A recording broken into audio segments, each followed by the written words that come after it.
Hello les amis et bienvenue chez Family Flow dans cette deuxième partie de fabrication de chaises en panneaux multipli imputrescibles.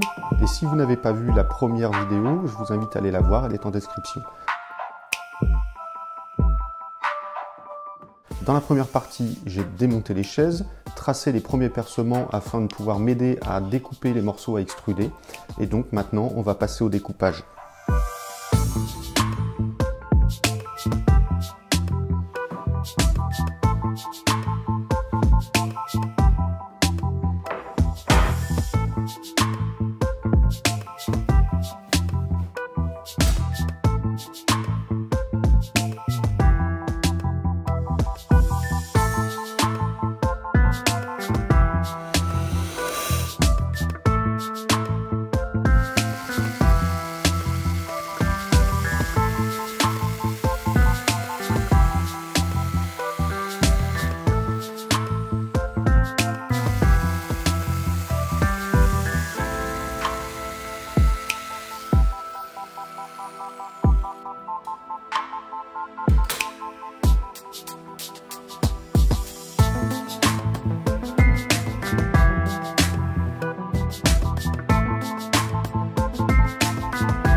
Bon, voilà, l'étape découpe est terminée. C'était super long, je vous avoue que je ne m'imaginais pas que ce soit si long.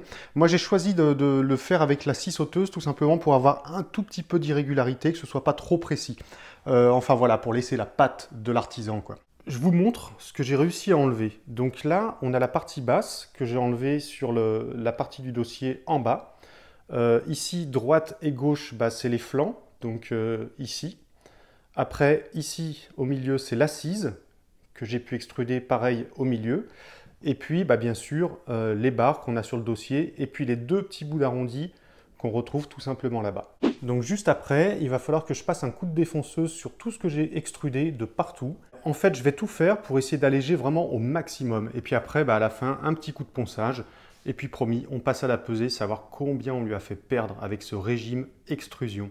Là, je vais aller me reposer un petit peu. Et puis, bah, voilà, dans quelques secondes, on passe à la suite.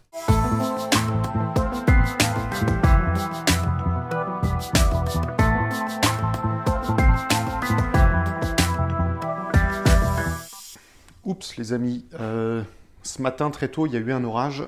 Et manque de bol, ça a coulé dans l'atelier. En fait, c'est rentré, ça a dû couler derrière la porte ici. C'est rentré ici. Tac, tac, tac. C'est là où il y a la sûre. On peut le suivre. Et puis, malheureusement, en fait, j'avais les assises qui étaient debout ici. Donc là, c'est les petits coussins là, qui sont retournés. Et je les fais sécher tranquillement à côté de la cheminée. Puis on verra. Bah, si c'est endommagé, il va falloir les refaire. Et puis, c'est tout. Bon, allez, on continue. Là, je vais sortir la défonceuse, donc ça n'a pas un nom très glamour. Et voilà, c'est ça la défonceuse.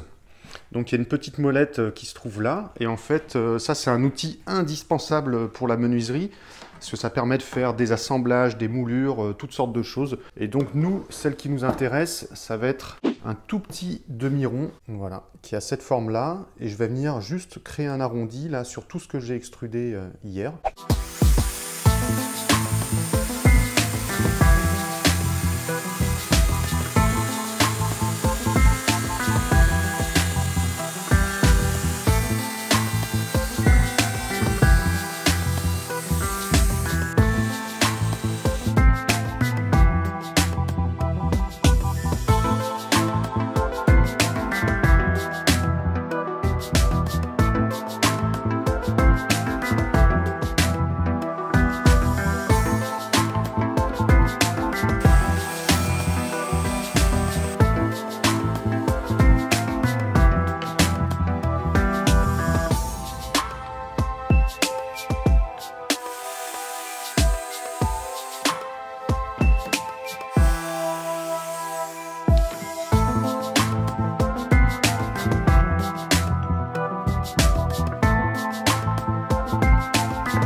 Bon, ça y est, j'en ai fini avec la défonceuse et j'en ai même profité pour mettre un petit coup de chanfrein. Voilà, sur le tour, en fait, j'ai remarqué un petit peu les chanfreins. Et puis là, maintenant, je vais passer au ponçage. Je voulais quand même vous montrer parce que j'ai fait une connerie. Voilà, on le voit, c'est sur celle-là, en fait, en recalibrant l'arrondi, clac, j'ai dérapé avec la défonceuse et ça a donné ça. Bon, et tant pis, c'est comme ça. Elle a son petit défaut et du coup, ce sera peut-être la plus belle. On passe au ponçage. Mais ça, ce sera dans la prochaine vidéo. D'ici là, bricolez bien. Ciao les amis!